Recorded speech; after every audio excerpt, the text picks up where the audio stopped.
You've witnessed the remote control being the little child at home. You've seen the lights being activated with voice commands. You've seen the transition from black and white to color. You've experienced the shift in everything. However, this time, we all witnessed the closure of something together. We bear witness to the absence of the golden child of football, the touch of God, that legendary quality brought to football, the unforgettable dribbles, the tumultuous life, and the subject of post-World Cup commentary excitement no longer being among us.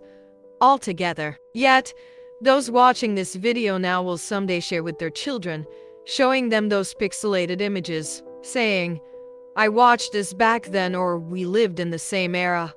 Look, a Maradona passed through this world, and we were there." Sí, son dos. Mi primer sueño es jugar en el Mundial.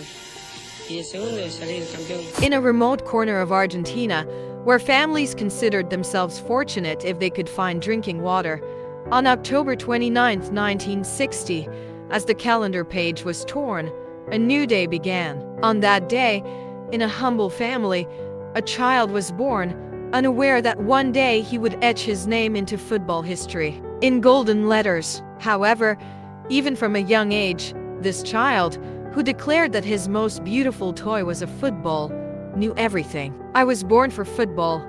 I knew who I would become. I told my mother that I would buy a house, get married, start my own family, travel the world, and win the World Cup for Argentina," he would later say. And so it happened. Born to a poor mother, with 4 elder sisters and later 2 younger brothers, Diego Armando Maradona's father, an early rising laborer, worked hard to support his large family. His mother was a housewife tasked with caring for more than half a dozen children. At a young age, Maradona found his salvation in playing football with a ball, a game that he described as his escape.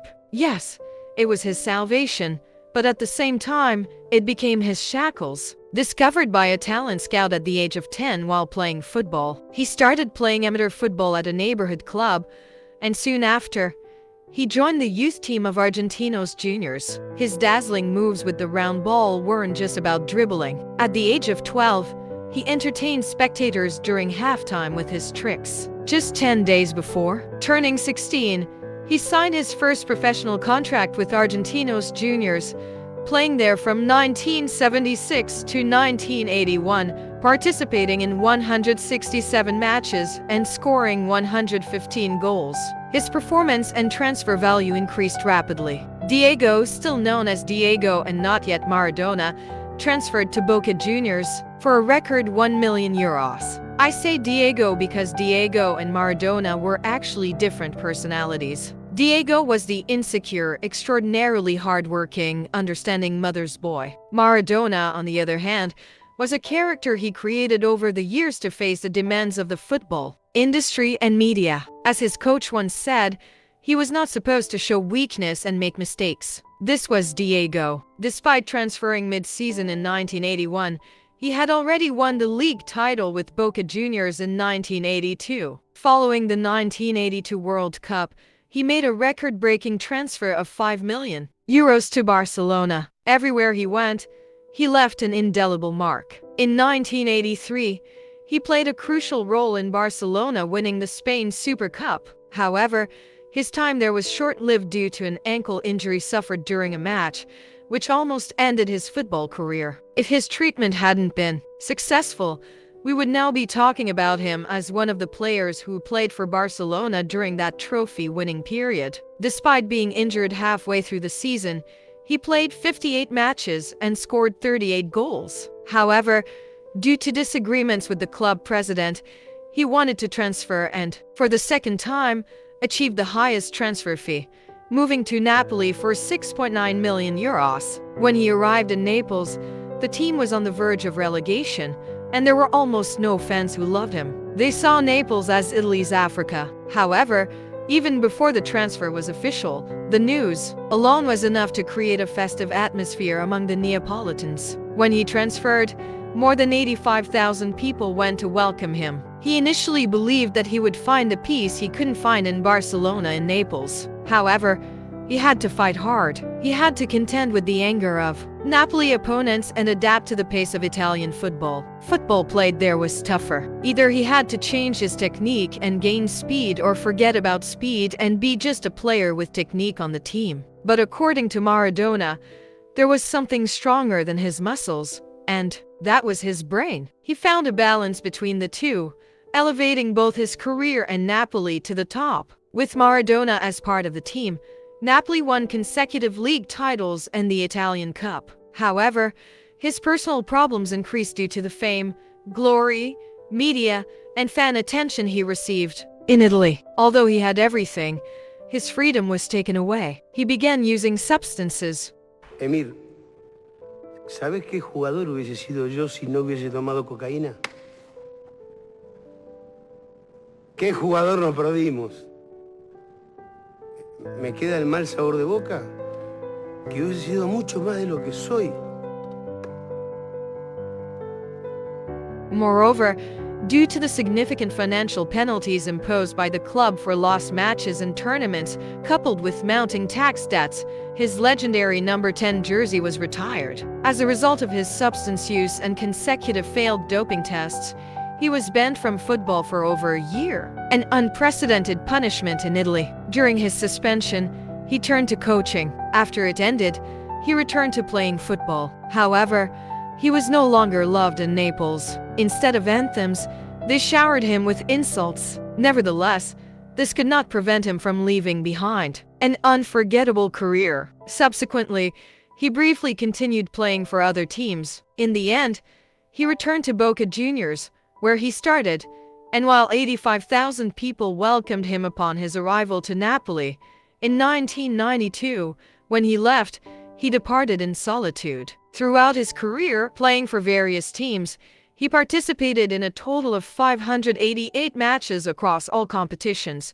scoring 312 goals. Of these, 91 were in matches representing his country, and 34 were goals he scored for Argentina. He made his debut for the Argentina national team on February 27, 1977, at the age of just 16, against Hungary. At the age of 18, he played in the World Youth Championship and shone in the final match. From 1979 to 1986, he was the only player to achieve success both in the FIFA Under-20 World Cup and the FIFA World Cup as Altintop. However, it wasn't just him in 1986. A lot happened for him in that World Cup. In fact, he introduced a new term to football literature. That year, he captained Argentina and led them to a 3-2 victory over West Germany, securing a new trophy. Similar to that infamous move by that infamous man on that infamous channel, he pulled off a dangerous maneuver. In the same tournament, in the quarterfinals, he scored 2 goals against England, leading his country to a 2-1 victory, and both of those goals became historic. His first goal gave rise to the term hand of God in football literature. Years later, in an interview, he confessed that the goal he scored with his head and the hand of God was a little handball. The other goals started from the midfield, dribbling past 5 opponents while covering 60 meters, and he found the back of the net. This goal was chosen as the goal of the century in 2002. Regarded by many football fans, critics, and players as one of the greatest footballers of all time, he was also one of the most controversial and newsworthy figures in sports. He had become a legend for Boca Juniors fans to the extent that the lines Boca es mi religion, Maradona es mi Dios, La Bombonera es mi iglesia were inscribed at the entrance of La Bombonera Stadium, translating to my religion is Boca, my God is Maradona, my temple is La Bombonera. At the age of 37, he bid farewell to his active football career. In 2001, amidst tears, he played his farewell match in Buenos Aires, where 6,000 people attended and millions watched the Argentina and World All-Stars game. He continued coaching for a while, but his coaching career came to an end after ensuring Argentina's last-minute qualification for the 2010 FIFA World Cup Finals and the profanity-laden remarks he made in a press statement, followed by the team finishing 5th in the World Cup.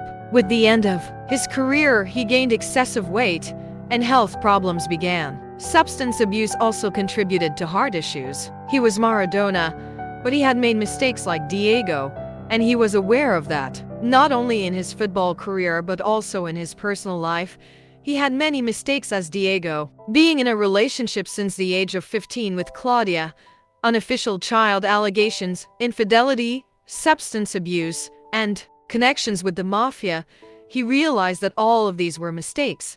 But for him, it was too late. In early November 2020, he underwent brain surgery and was discharged after 8 days to continue his treatment at home in Tiger. However, both the surgery and the consequences of his tumultuous life, filled with successes and challenges, took a toll on his organs, and Diego Armando Maradona passed away at the age of 60 in his home due to a heart attack on November 25, 2020. When he closed his eyes for the last time, he said, "We will play together in the sky one day," referring to Pele, with whom he had been compared throughout his life and even shared the award for Player of the Century. As condolences poured in from around the world and decisions were made for one-minute tributes in matches, it's highly likely that on the other side, Maradona was welcomed by all the football players and enthusiasts, chanting his famous cheers.